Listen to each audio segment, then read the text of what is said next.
Good morning. This is Chemistry 100, our second set of closure notes, and this number is Stoichiometry 102, and this is part 2 of 2. And our topic is percent yield. And to start with, I want you to do a little mental exercise. I would like you to think of a time in your life where you got less than you expected of anything. So just take a minute, think of something that you got less than you expected. And I'll give you a quick example. I'm going to say as an example, I took a biology test in college once, and I felt like I knew the material really well, and I went in and took the test, and I left thinking, oh man, I totally nailed that test. I'm going to get at least a 95% turn. Yeah, I'll get 95 points out of 100. And when I got the test back, I did not score a 95%. I scored like a 72%. So that was an example of a time where I got less than I expected. So scoring lower on a test than you expect. Okay, so let's say I wanted to figure out what percent of what I expected did I actually get. So let's say that I expected 95 points and I actually got 72 points. So what's the relationship between what I actually got and what I expected to get as far as percentage goes? So I take my actual and divide by my expected times 100. So I take 72, divide by 95, times 100, and what would I get? 72 divided by 95 times 100. So I got 76% of what was expected.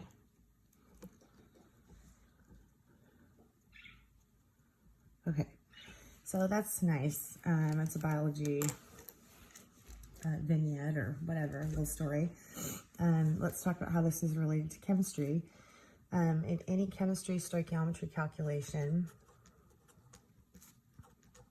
so stoichiometry connection, the answer to a stoichiometry problem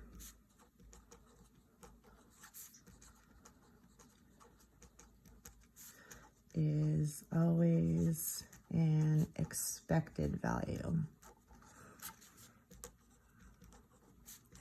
This is also known as a theoretical yield.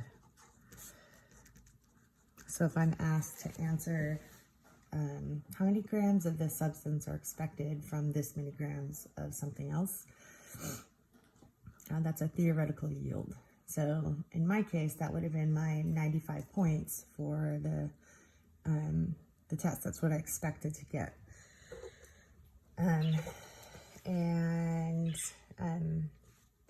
So that's one point. Second point is that in reactions, not all reactants present react. So that decreases the product and gives only a percent of what is expected. This is called an actual yield.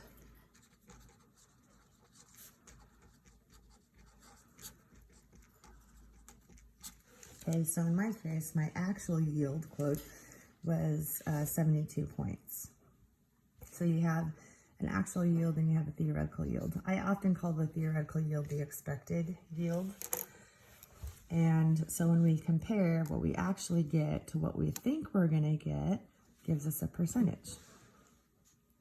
and that's called a percent yield. So when we want to find percent yield, where here yield is not like a driver's ed term, it's a term of how much substance is produced. Percent yield is equal to the actual yield over the theoretical yield times 100. I'm going to further call this the expected right here. The theoretical yield as the expected. So what I show usually for a formula for this is actual over expected times 100 equals the percent yield.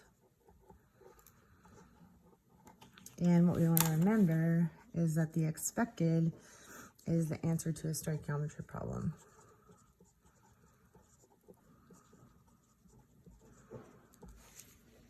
And actual is a number that we're solving for, or the percent is a number that we're solving for. So we're going to do an example here. And let's say for our example that we are talking about, what should we do? How about the combustion of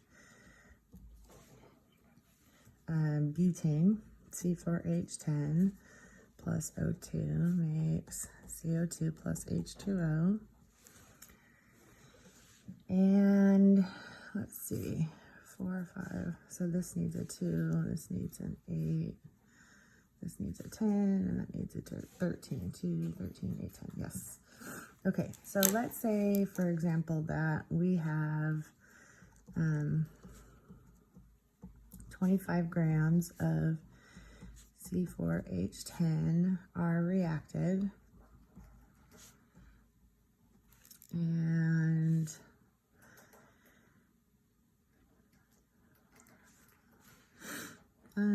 we'll say 75.8 grams of CO2 are actually produced.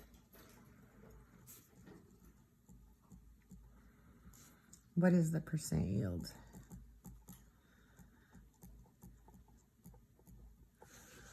Okay, so we know that percent yield equals actual over expected times 100. And we already know the actual yield, excuse me, in the problem. We know that 75.8 grams of CO2 are actually produced. So we know this guy. We're trying to find this guy, and we don't know the expected yield yet. So what we have to do is a stoichiometry calculation to get to the expected yield. So we're going to start off with our 25 grams of C4H10, and we're going to just do a grams to grams calculation from the C4H10 to see how much CO2 is expected to get to that number that is the theoretical yield. So the first thing we have to do is figure out how much this guy is for molar mass, plus 10 times 1.0079. So this guy comes out to be 58.123 grams per 1 mole. And then we need a mole ratio. So for every 2 C4H10, there are 8 CO2s. And then 1 mole of CO2 has a molar mass of 44.009 grams. So this is just a regular old grams to grams calculation.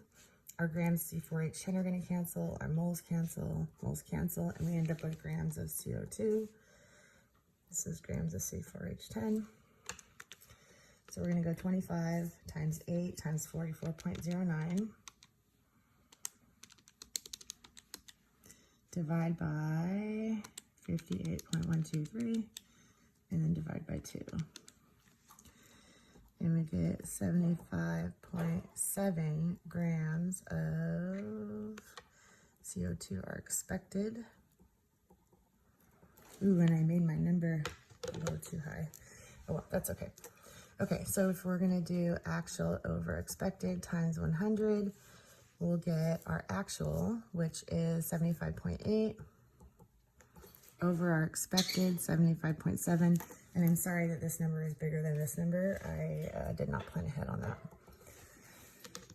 So we're going to get actually a greater than 100% yield, which would be really cool on a test, but not so much in this example. So we get an actual 100.1% yield. I should have chosen a smaller number here for this to be under 100, because you never get a 100% yield. So that's an example of where we're taking an original amount of grams and working our way to the grams that are expected, then using those expected grams to calculate a percent yield. And like I said, this number is usually under 100%. I just chose this number off the top of my head. Okay, so we're gonna do one more example using the same balanced chemical equation. And that is of the combustion of butane. And we got to 13, 8, 10. So our second example is going to be one where we're given a percent yield and we're asked to find the actual. So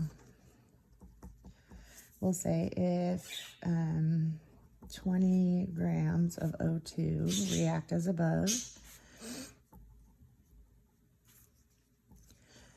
and there is an 82% yield,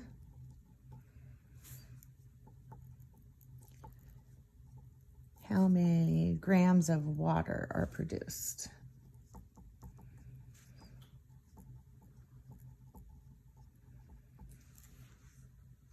Okay, so we know we're starting with 20 grams of O2, and we are given an 82% yield, and we want to know what's the actual. So the actual is the question mark here. So we know, I'm going to use my purple pen, actual over expected times 100 equals the percent yield. We know this number is 82. And we know the actuals are unknown. Our expected, we have to find. I'm using stoichiometry. There's our question mark. And then this is times 100 equals 82%. Okay, so we're going to do a little stoichiometry here. We have 20 grams of O2. And we're going to convert that to moles, 31.998 grams. And then our mole ratio is going to be 13O2 to 10H2O. And 1 mole of H2O has a molar mass of 18.015 grams. Oops. Okay, so we're going to do 20 times 10 times 18.015.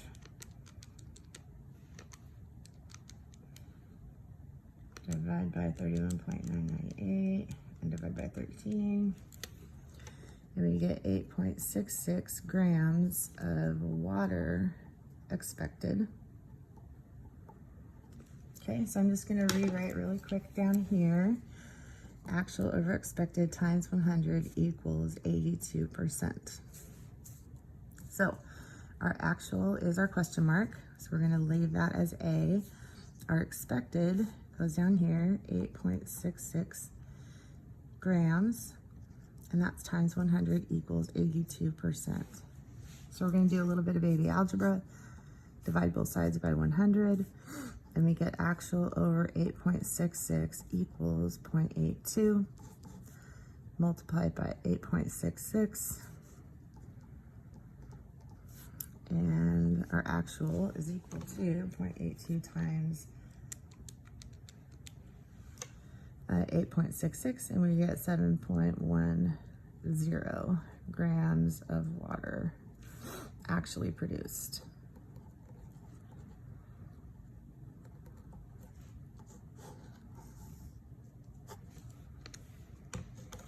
Okay, that's it. I will post a worksheet here ASAP. Hope you guys are doing good, and that's it for week 2 of stoichiometry, the closure notes part 2. Okay, hope you guys are doing good. Take care.